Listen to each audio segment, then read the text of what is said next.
The title of the presentation is Rethinking the Guerrilla War. And we all know about the guerrilla war in Missouri.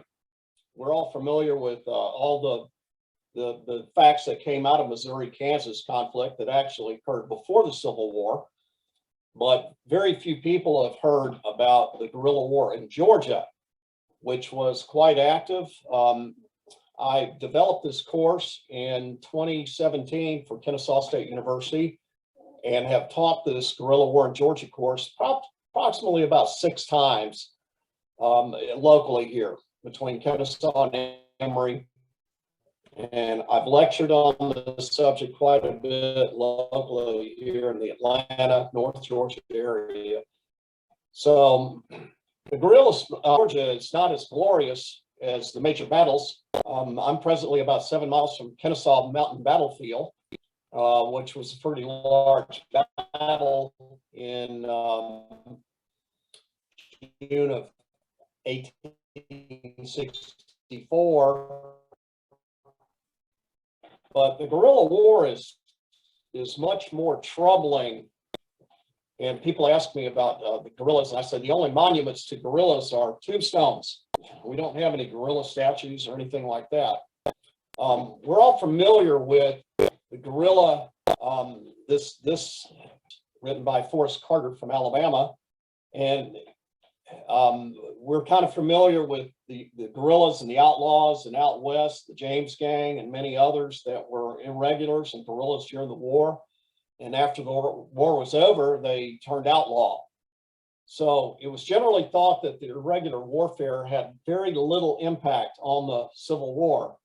So post-Civil War information on guerrillas was mainly isolated to biographies of famous partisans, Partisan Rangers, or post-war outlaw. Thus, I'm showing the outlaw Josie Wales slide. Here's a map that, this is a current map, modern map of the counties in Georgia, 159 counties in Georgia, and you can see highlighted in yellow. This is the research that I've done over the last, say, 5 years, 6 years, and the highlighted yellow counties are counties where I found guerrilla activity in 1864, 1865 period. The most active guerrilla activity was North Georgia, the North Georgia counties. I currently live in Cherokee County, which is highlighted, and that's where I begun my research in approximately 2014, 2015 in guerrilla activities in North Georgia.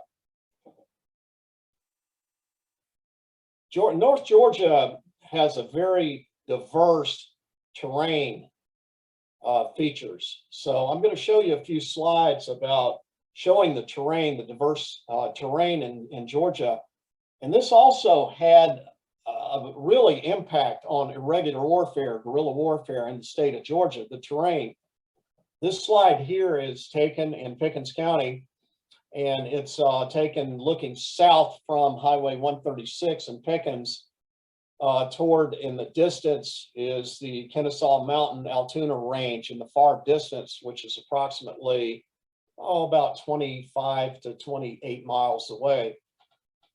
Very few roads in this area, mostly Indian trails, very thick vegetation. There were no railroads in this area, North Georgia, and very few roads existed in this such terrain. And why I'm showing you these slides of the terrain, it's to tell you about the terrain features that vary as much as the participants, the irregulars in North Georgia. Here is a photograph of a trail in North Georgia. This is actually a road that ran from Blairsville, Georgia to Gainesville, Georgia in 1864. It was known as the Logan Turnpike, and this is what it looks like today. It's just merely a hiking trail today.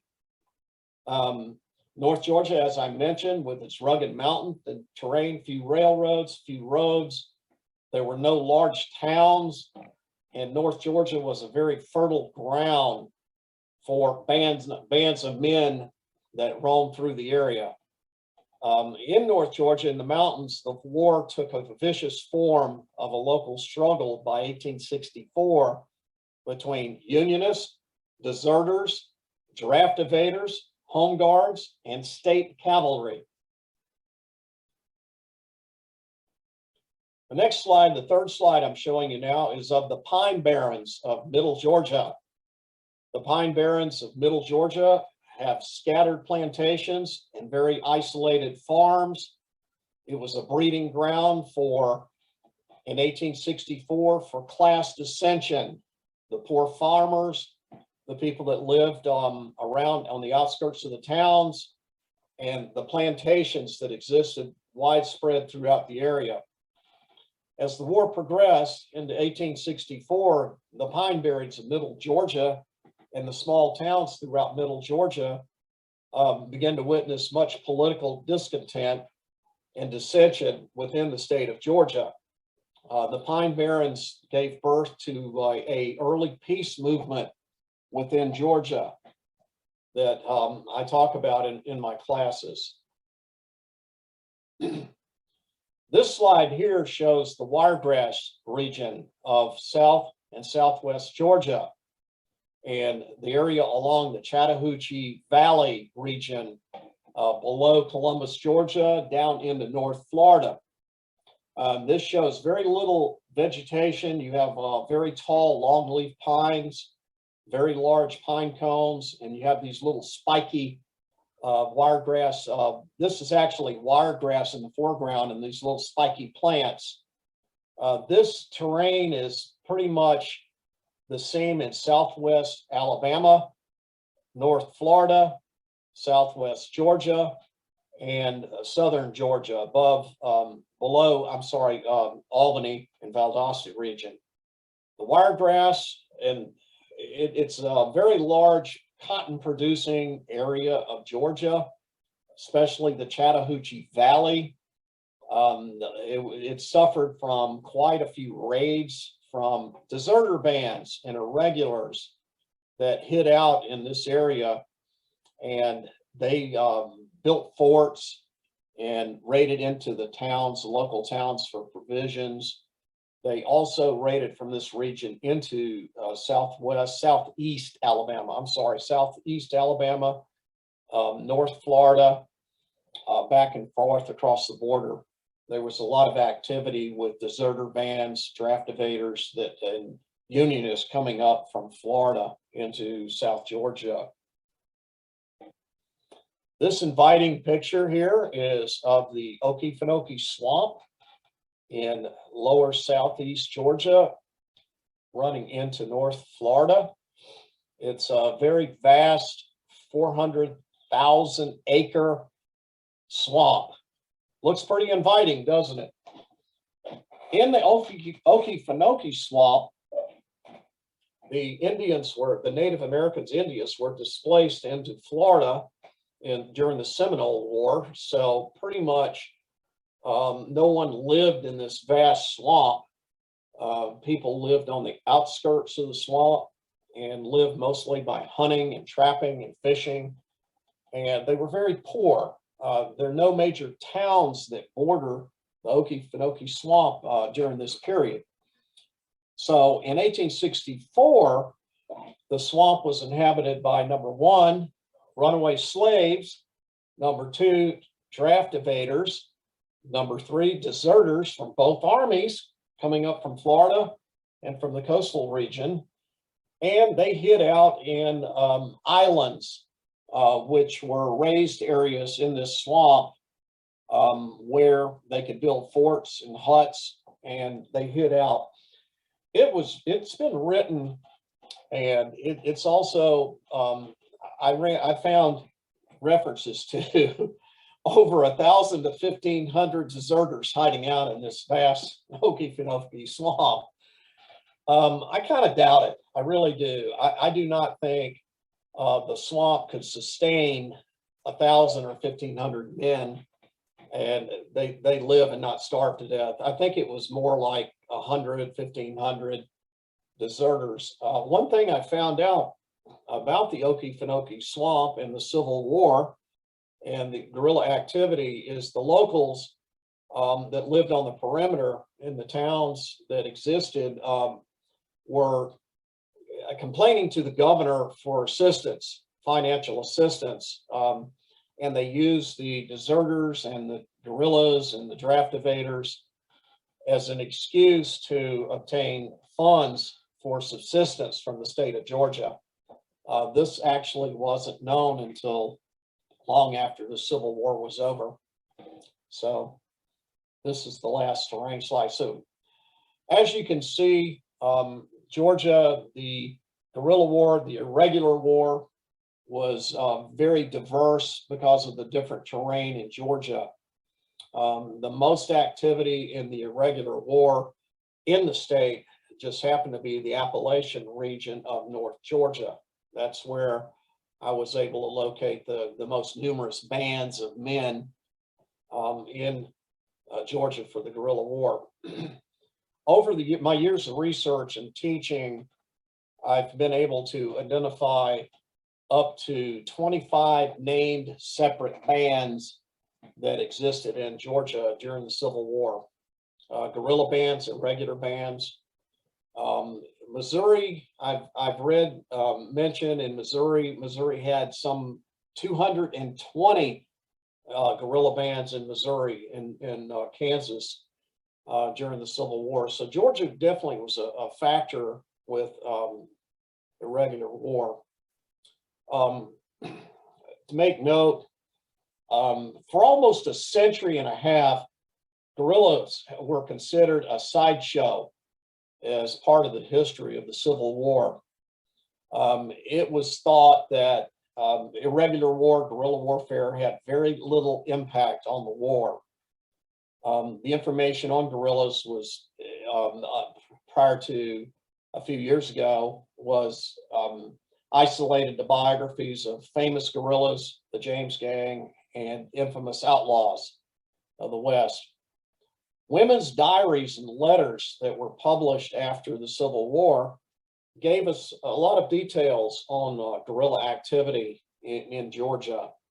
My research led to the Southern Claims Commission, which was from 1870s up till 1880. And the Southern Claims Commission was a federal commission formed to compensate civilians for farm produce and animals and material subsistence that the Union Army took during their movements through North Georgia in particular. And these claims are backed up by affidavits of the neighbors. These are in the National Archives on microfilm. I went through the Southern Claims Commissions for Pickens, Gilmer, Fannin County, specifically the ones you can read. These are handwritten, 88-page questionnaire with affidavits. And I found a lot of information in the Southern Claims Commission archives on guerrilla activity and home guard activity. And what I discovered in that research, several years of research actually, that the home guards in Georgia and the guerrillas often mistreated their own people. The home guards mistreated the people that they were supposed to protect. This is brought out in the movie Cold Mountain by Charles Frazier, which is a historical novel. I had briefly was able to speak to Charles Frazier about Cold Mountain. And I asked him, I said, where did you get your material for your portrayal of the home guards and the mistreatment of civilians that were portrayed in the movie and in your novel? And he told me, he says, well, he found it in local history, county histories, and unit histories. And I said, oh, okay, that means I'm on the right track, because that's some of the sources I was using. Early in the war, General Henry Heth warned about the independent nature of irregulars, partisan rangers. He said they could not be easily controlled and that they would operate as guerrillas under no clear authority or command. And he also was concerned about guerrillas and irregulars without proper military restraint they could impose on civilians as much hardship as the regular soldiers. So this is early in the war that Henry Heth wrote about this and voiced this opinion. So in defining the guerrillas in Georgia, the irregulars, they were irregulars, they were partisan rangers, they were termed scouts, renegades, bushwhackers, Tories, deserters, draft evaders, outliers, and all of those terms were what I found in my research, particularly in North Georgia, were all lumped into the word guerrilla. Men that fought at their own direction in North Georgia, particularly, were called bushwhackers by federal troops in Tennessee and federal troops that moved into North Georgia by 1863. The guerrillas often attached themselves to regular army units and operated under their own direction as scouts to regular army units, especially the Confederate Army in North Georgia. In the Union Army in Tennessee, they were known as spies, scouts and spies, which they operated quite a bit in Union or Confederate uniform for the opposite side, and it was pretty active. They operated as guerrillas. They had no restraint. They shot whoever they felt like shooting at any point in time on both sides. Guerrilla bands often fought localized skirmishes, and they were motivated by very diverse issues: plunder, profit, or revenge. That was a lot of the motivation of guerrillas in Georgia. The guerrillas deployed tactics of ambush, raiding, hit and run tactics, with civilian population in the center of their battlefield that they operated in. So the civilians, for the most part, were caught between the Home Guards, guerrillas, the Union Army, the Confederate Army, and this created quite a bit of hardship and chaos in North Georgia. Now, you might ask, how did this start out? Well, all this conflict started out early in the war by opposition to secession in North Georgia. In North Georgia, Cherokee, Pickens, the North Georgia counties, Gilmer, there were a lot of Unionists that lived in those counties. And the opposition to secession was more their issue than slavery was. Many of the Unionists in those counties actually owned slaves and had slaves. So it wasn't a slavery issue with the guerrilla war. It was more of a anti-secession, anti-Confederate government issue.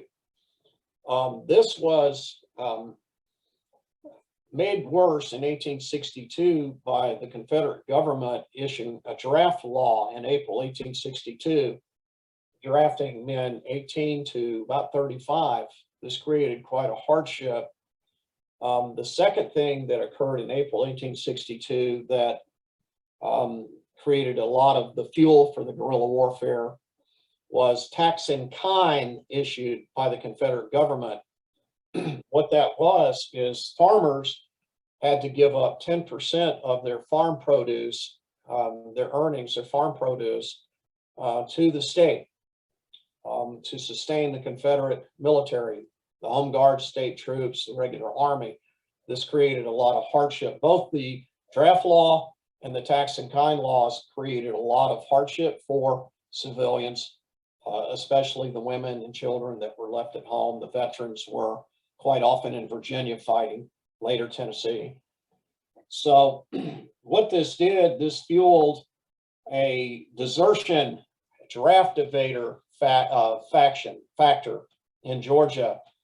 Men would hide out in the woods and avoid being drafted. Men that would come home on furlough would not return to the army. By 1863, after Vicksburg and Chickamauga, troops that were paroled, Confederate troops that were paroled, failed to return to the army. Many of them went back home to take care of their families, their parents that were being raided upon by the Home Guards and the various guerrilla bands, both Union and Confederate. And many of these guerrilla bands, especially in North Georgia, were often just outlaw bands. It didn't matter. It didn't matter what uniform they wore, what side they were on. They were out for plunder and profit. So there was also the outlaw renegade factor that was a big part of the guerrilla war in Georgia. The irregulars, the guerrillas, were often mounted. They were often young men. They used a wide variety of weapons. And this is important. They generally did not wear uniforms. And many of them wore uniforms of the enemy for purpose of deception. I found this to be a real factor in guerrilla war in Georgia. Men riding in, dressed in Union uniforms, and they were guerrillas. They were Confederate guerrillas. And Union soldiers dressing in Confederate uniforms, raiding upon civilians at night and stealing. So this was a big tactic that was being used in this guerrilla war, irregular war. It's one of my favorite pictures. This was provided to me by Professor Robert Scott Davis over in Wallace State College in Alabama. He has written widely on the irregular war in Georgia with the Georgia Historical Quarterly. And Bob Davis is a walking history book. He's a phenomenal fellow, a good friend. And he sent me this painting. And this painting is done by a man by the name of Howard. This painting here actually is probably the best illustration that I could show you of a bunch of guerrillas starting to hang a fellow that they've taken charge of here. Howard was a well-known artist that did a lot of illustrations in the late 1800s, early 1900s for children's books. And his most famous illustrations were of pirates. And he did the illustrations, the famous pirate illustration of Walking the Plank and Marooned that were in a lot of the children and school books coming up. And this is a rare photograph painting depiction of guerrillas. My class really enjoys this one, by the way. I had a slide here, and I talk about in my class about the classification of irregulars in Georgia in particular. And this is primarily the same throughout the South. Number one, you have Partisan Rangers. There was a Partisan Ranger Act adopted by the Confederate government about April timeframe, 1862. That act was repealed in 1864, and there were only two partisan ranger groups that were allowed to stay intact, and that was Mosby's Rangers and John Hunt Morgan in Virginia area. Partisan Rangers, Union soldiers did not recognize partisan rangers as regular Confederate soldiers. The Union Army quite often labeled partisan rangers bushwhackers. They considered them to be a non-regular soldier that fought in an unconventional way, a guerrilla fighter. And many attacks on the Union soldiers by Confederate irregulars, partisan rangers, were often met with violence against Southern civilians by the Union Army. Quite often, these partisan rangers, especially in Northwest Georgia, would come out and attack Union camps, outposts, even in some of the towns. They were very active raiding the Western and Atlantic Railroad that ran from Chattanooga down to Marietta, and cutting the telegraph lines, tearing up the railroad, and creating a lot of havoc for that supply line when Sherman moved his armies down toward Kennesaw and then later on Atlanta. Bushwhackers, like I mentioned before, this is an archaic term that originated in the Revolutionary War, mostly in the Carolinas, with both North and South Carolina had a very active guerrilla war, extremely active, almost as active as what was going on here in Georgia in 1864. So the term bushwhacker was picked up from the Revolutionary War days, and it means generally they were part of irregular military forces on both sides.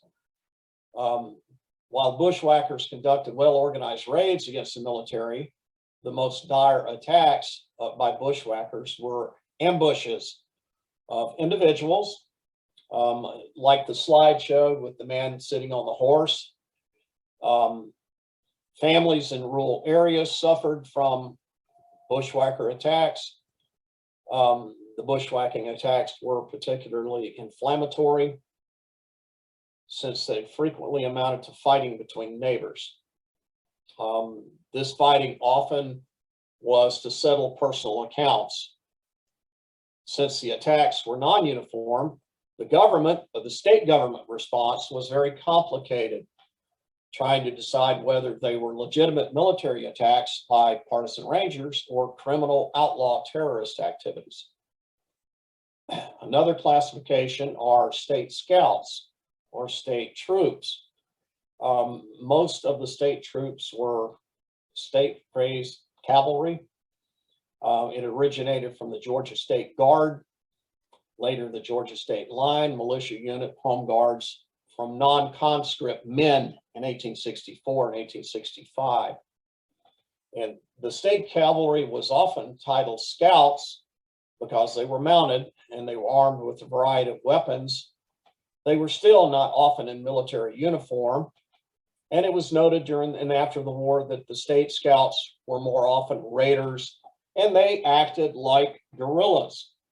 Now, one thing I discovered in my classes and my research is that many of these irregular bands in North Georgia, they would call themselves scouts after the name of their commander or their elected captains.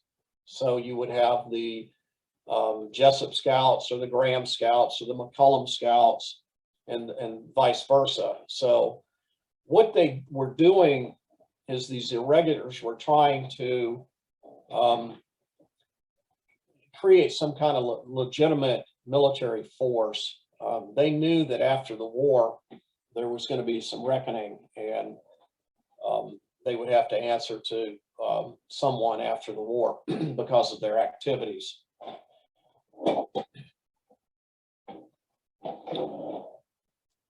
Like I mentioned before, all of this started with dissension, anti-secessionism, unionism that was extremely present in North Georgia, and the dissension increased with the conscription laws in 1862. Governor Joe Brown opposed national conscription. He did not, however, he did not condone resistance to state and Confederate laws of Georgia. As I mentioned, the tax in kind was imposed in 1862, and that created a real hardship on the poor subsistence farmers in the state of Georgia. In 1862 and 1863, the situation became worse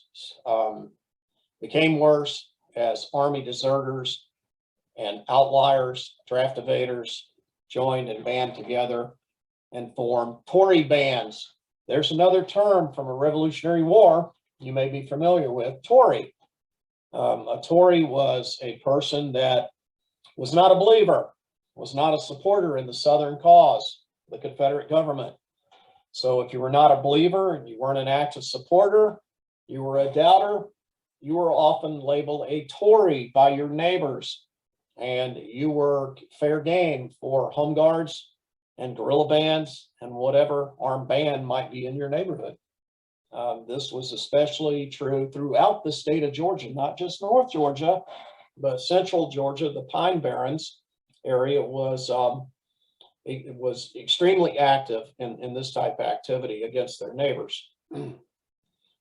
Georgians, mostly civilians, were shocked by the unprecedented violence from these armed partisan bands, insurgents, outlaws, roaming bands, and bushwhackers. who were particularly numerous in the hill country and the mountains of North Georgia. The Appalachians were a hotbed of guerrilla activity all the way up through East Tennessee, Western North Carolina, Eastern Kentucky, West Virginia. That whole region was just a firestorm of irregular and guerrilla activity during the Civil War.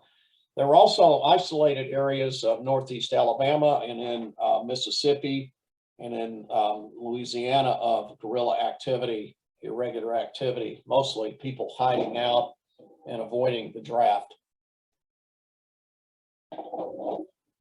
Some Southern men avoided active service in the Army by claiming to be mustered into Confederate service for local defense. Home guards, the state guards, bridge or factory guards. Early in the war, they mustered state militia, young men, up to North Georgia to guard bridges. There was a lot of activity of blowing up bridges and trestles in East Tennessee down into North Georgia, railroad bridges. So Governor Brown had the state militia activate these bridge and factory guards. Governor Brown later complained to the Confederate Secretary of State, said that thousands who have such details cannot be permitted to hide behind them when the state's being overrun, especially in 1862 when Chattanooga fell and Sherman started moving into North Georgia. Governor Brown's issue were men that were hiding out in these militia outfits and not mustering into the Army, especially young men. And one example I found were in Lumpkin County, several young men in 1864 were court-martialed for desertion from the Home Guards. And their defense was they were not Tory traitors, but only wanted to go home to care for their sick parents or visit their girlfriends. So you can kind of see, it's kind of showing a little bit of a pattern here with the Home Guards and the state troops by 1864 into 1865.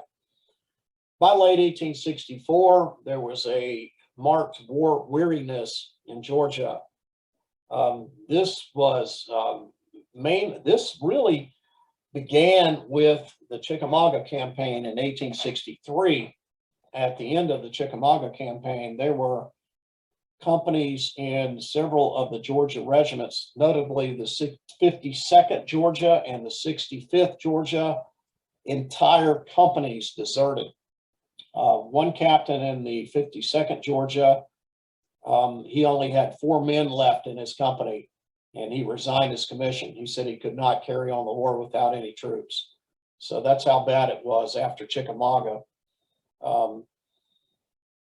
By 1863 into 1864, the distinction between armed deserters, unionist guerrillas, outlaw bands were no longer clear in North Georgia. And there were active bands on both sides of the state line with North Carolina and Tennessee. East Tennessee, Western North Carolina, they had their share of the similar type guerrilla bands that would move into cross-border operations.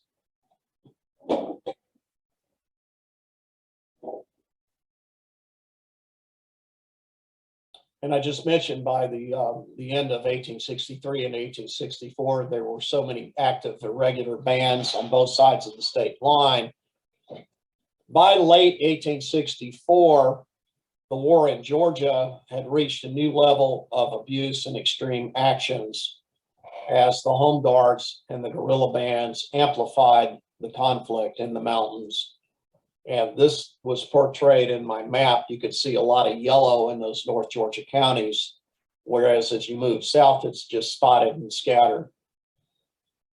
Each side reacted to the other's depredations as the scale and intensity of the violence increased, from the destruction of property, robbery, vigilantism, to summary execution.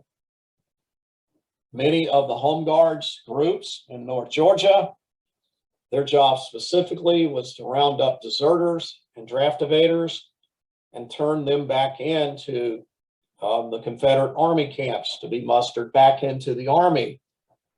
What I found is many of these guerrilla groups in North Georgia did not turn their men in.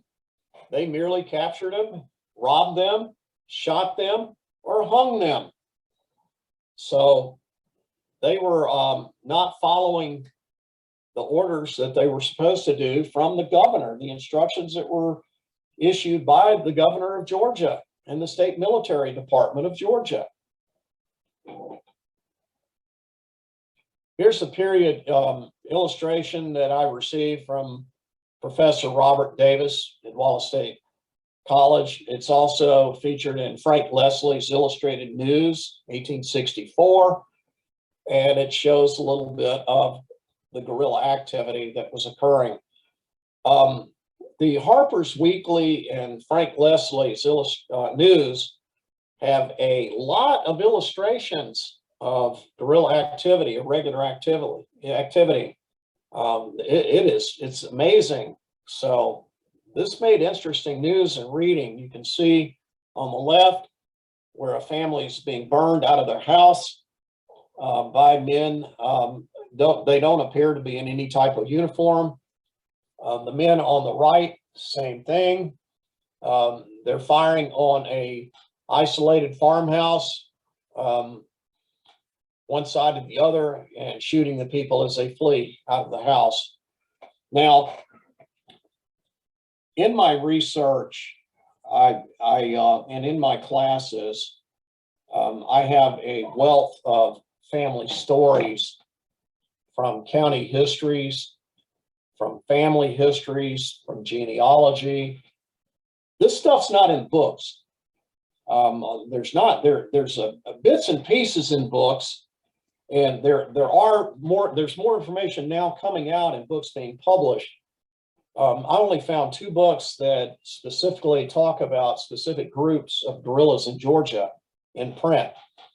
However, the county histories that were written in the mid 1930s were a wealth of information for my research.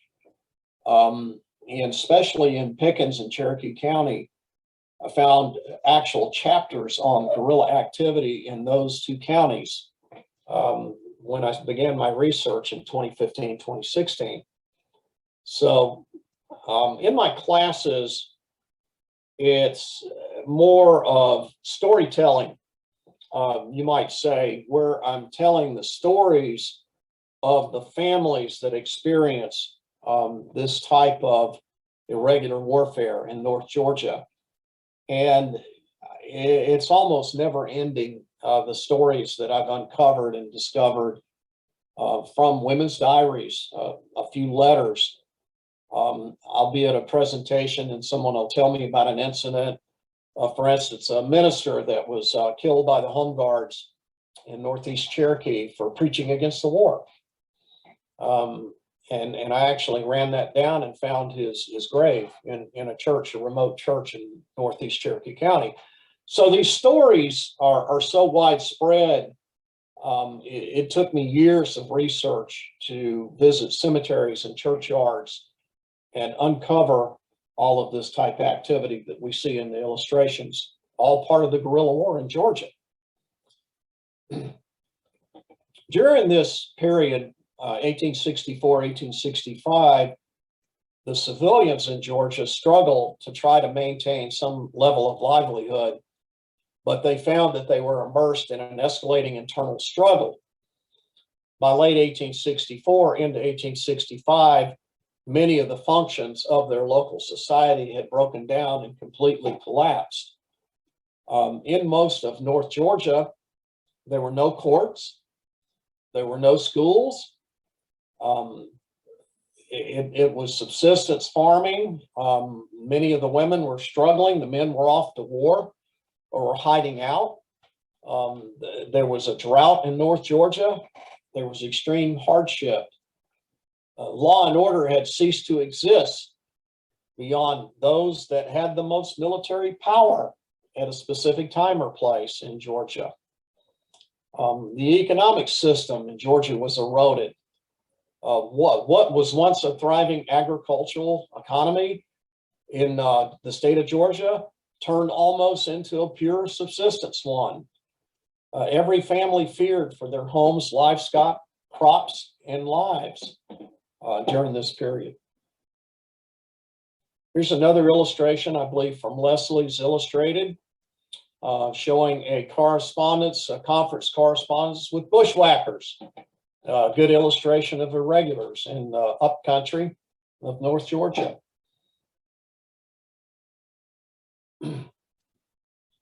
Causes of the irregular guerrilla conflict. Like I mentioned before, opposition to secession was the beginning ideology, unionism that went back to the Mexican War. What I found is that the Mexican War veterans from Georgia, the majority came from North Georgia. There was a large majority of Mexican War veterans that came from the North Georgian region. So they were opposed to secession from the United States.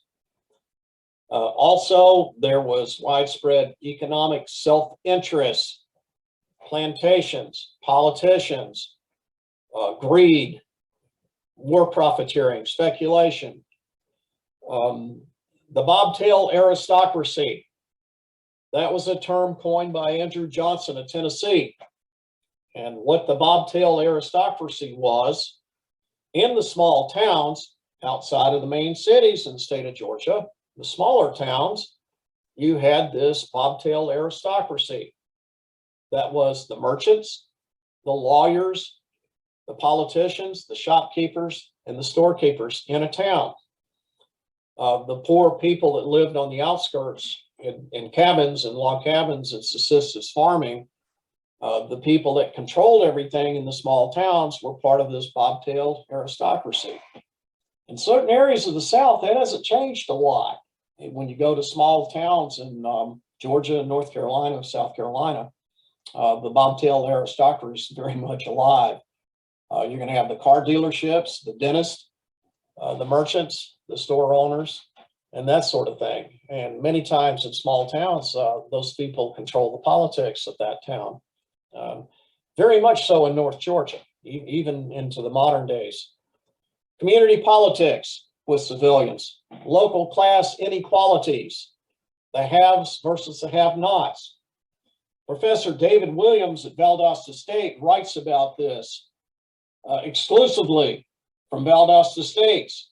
He calls it the rich man's war, where you have plantation owners that are growing more cotton than food. There was an agreement, but an unofficial agreement between the plantation owners and the people of Georgia through the governor's office that the plantation owners were going to look after the people that were left behind in their region, in their area, when the men went off the war. Well, these plantation owners didn't keep their word. They continued to grow more cotton all the way up to the end of the war, particularly in the Chattahoochee Valley. They did not grow food. So much of the dissension in guerrilla war in that area was deserters and draft evaders raiding the plantations and taking food from them. And when the home guards would be called out in middle Georgia and southwest Georgia to run down the guerrillas, the home guards quite often would be ambushed. And the home guards, finally, by 1864, many of the home guards units just gave up and the men dispersed and went home. The 4th Georgia Cavalry Regiment, by the way, there are 2 4th Georgias, cavalries, one in North Georgia and one in South Georgia. Well, Colonel Clinch's 4th Georgia Cavalry hunted deserters to near the end of the war, and they finally just gave up. They gave up trying to round up their friends and neighbors. So they were virtually ineffective. Another thing, as I mentioned earlier, that fueled it was the 1862 conscription laws and the war taxes. Another factor was the high battle casualties in Georgia units, particularly in Virginia. at Chickamauga, Gettysburg, Antietam, the big battles in Virginia.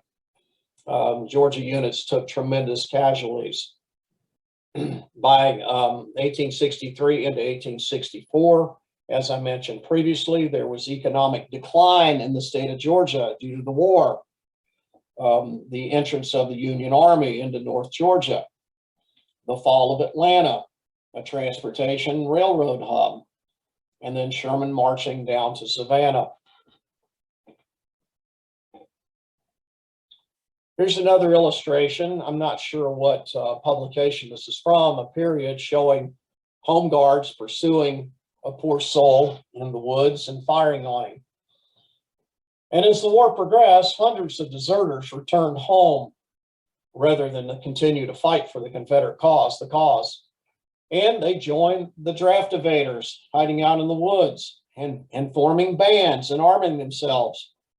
Many of these bands were Unionist, particularly in White County, fighting the home guards and coming out of Hall County. And they held their own until 1864. They were dispersed, and many of them fled into North Carolina and Tennessee. These bands often organized themselves, armed themselves, and acted as guerrillas in the state of Georgia. Now, this illustration is from Harper's Weekly, and it's an illustration of a Unionist, a band of Unionists in the swamps, and they're known as guerrilla hunters. And what they did is that they hunted Confederate guerrilla bands, and these bands skirmished quite often against each other. One of the most widespread areas of Georgia involving these Confederate and Unionist guerrilla bands was a place in northwest Georgia known as McLemore's Cove, where one band would be at one end of the cove. This is a very vast valley between Lookout Mountain Range and Pigeon Mountain Range, beautiful valley. And one band would be at one end of the cove, the other band would be at the opposite end. And it was said they could see each other's campfires at night. So this is the kind of activity that was going on. Now, here's something I came across I found to be quite interesting. It is from the official records, May 11th, 1865, from the War Department, by command of Lieutenant General Grant, and it's titled Punishment of Guerrillas. And it says, all the forces east of the Mississippi River, having duly surrendered by their proper commanding officers to the United States under agreements of parole and disbandment, and there now being no authorized troops of the enemy east of the Mississippi, it is ordered that from and after the first day of June, 1865, any and all persons found in arms against the United States or may commit acts of hostility against it east of the Mississippi River will be regarded as guerrillas and punished with death. And he talks about the strict enforcement and execution of this order. So the guerrilla war did not end with the surrender at Appomattox or the surrender of the armies across the United States. After the war, into 1866 and 1867, there was a lot of revenge and retribution, especially in North Georgia, against Home Guard members, against Unionists in the neighborhood. There were many shootings in the towns in North Georgia. There were many families that would suffer sniper fire from a tree line while the husband was plowing, or someone was eating dinner. They would be shot down at the dinner table. So there was a lot of revenge and retribution in North Georgia, particularly after the war, that went on for quite a while before the rise of the Ku Klux Klan, which is another story. This is my poster from a 1958 movie that I found, a very obscure movie. Can't even remember the name of it. And a friend of mine made this poster up for my class, and I thought it was pretty cool. that I show at my lectures, and they talk about rode like hellions, hid like ghosts, kill like wolves, the guerrilla war in Georgia. I thought it was a pretty cool poster to promote my course, the guerrilla war in Georgia. A friend of mine did all the illustrations on the poster for me, which is on the back of my door here in my office. For my class, the guerrilla war in Georgia, 5 years of research. I had over 1,000 pages of notes and photographs. So finally, what I did is put this in a book form. It's a magazine book format, 8.5 by 11. I scraped up a title I thought was appropriate with an illustration. This is an illustration from some weird sculpture in Europe, and I thought it was pretty appropriate. The Devil's Time, the guerrilla war in Georgia. And this is sort of the handbook for my guerrilla war in Georgia course that my students may pick up. I do not sell these in my class. They're on Amazon. I let the students purchase it. So if you're interested, this book is on Amazon. Off the top of my head, I think it's about $18 Amazon. It's fully illustrated. It has all the illustrations that I showed tonight and many more. Maps, charts, list of guerrilla bands, Union and Confederate, almost everything I could cobble together into a book. It's an ongoing project. When I get to the point to add 10 or 12 pages of further research, I'll do a second edition of this book. So that's about all I have. And I guess, Mike, you want to open it up for questions? Open up for questions. We already have one question. Well, we actually have 2 questions from one attendee. Okay. Were there any notable leaders of these irregular criminal groups? Yes, there was. I'm glad you asked. One primary leader. In fact, there were many, but one primary leader that features in the Outlaw Josie Wales story is a man known as John Pemberton Gatewood. He was called the Red-Headed Beast of Georgia. He was from Tennessee. He rode with Champ Ferguson in Tennessee, and he broke off from Ferguson's band in East Tennessee, and he raided into North Georgia, Northeast Alabama. He was a bad guy. He was about 6'2", had shoulder-length red hair, piercing blue eyes. It was said he would ride with the reins in his teeth, and he would fire 2 pistols. He was a cold-blooded killer. He personally killed, we estimated he killed 110 men and boys during the period of 1864, 1865. He was shot and wounded at McLemore's Cove by Union cavalry, and he fled out Northeast Alabama, Cherokee County, Northeast Alabama. And he went to Texas after the war was over. His brother and his father were ranchers in the Johnson County area of Texas, and he fled out there. It was said that he died in a gunfight in Waco, but John Pemberton Gatewood basically disappeared. It's also said that John Pemberton Gatewood was the model for Forrest Carter's model of the Outlaw Josie Wales. And many of the things in Outlaw Josie Wales, John Pemberton Gatewood, the Red-Headed Beast, he did. That was portrayed in the novel, in the movie. So another one was, off the top of my head, was Jack Colquitt. He ran a Unionist guerrilla band in North Georgia, and he was a deserter from the 11th Tennessee Cavalry, I believe. And he ran a band of Unionist guerrillas. He just robbed people. The governor sent about $4,000 in gold to a judge in the Rome area to buy food for the starving civilians in Northwest Georgia. And Jack Colquitt robbed the judge of the gold and distributed it among his people. But he made a fatal mistake. He shot and killed, his band shot and killed a prominent citizen by the name of Hayden Pryor in Northwest Georgia. And Hayden Pryor's 2 sons came home on leave and they cornered Jack Colquitt in a general store in Lafayette, I believe, drunk, and they sauntered up to him and confronted Jack Colquitt, and he attempted to pull his gun, and the Pryor brothers shot him about 6 times point blank. One of the Pryor brothers said that he was so close that smoke came out of Colquitt's mouth the last time he put a bullet in him.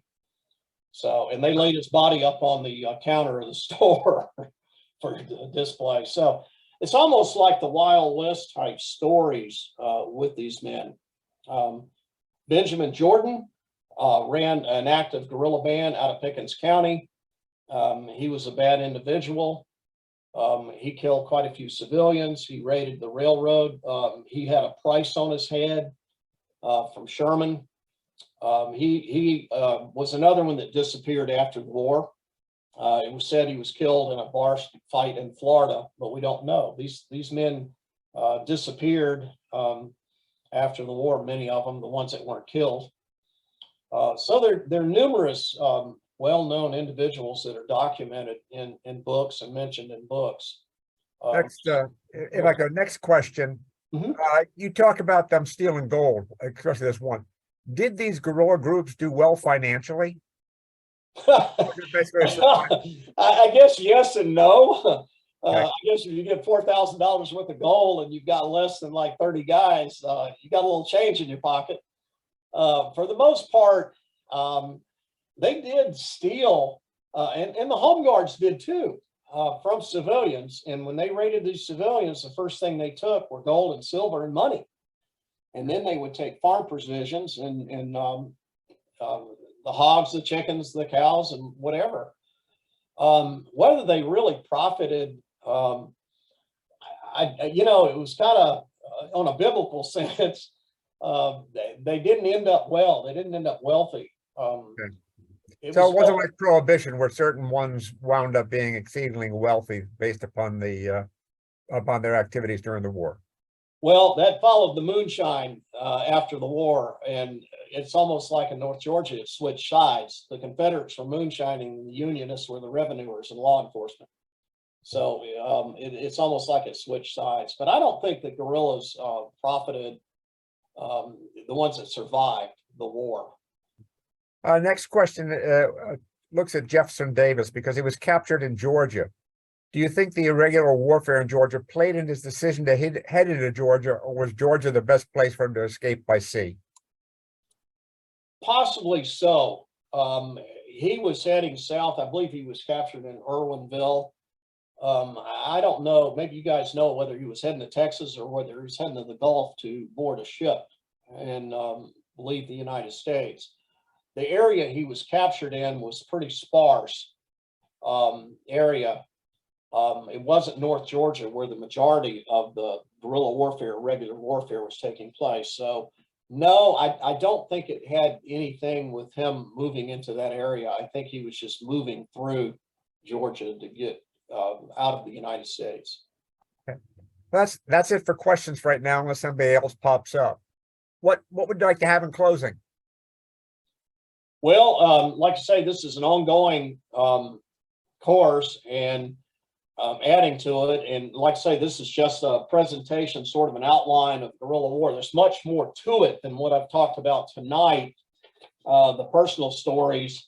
One thing about the guerrilla war is that, like I mentioned, there are no monuments to guerrillas but tombstones.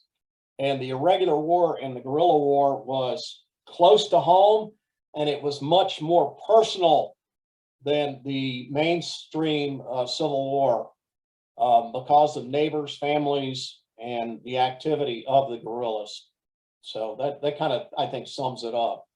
Well, I want to thank you for a different presentation.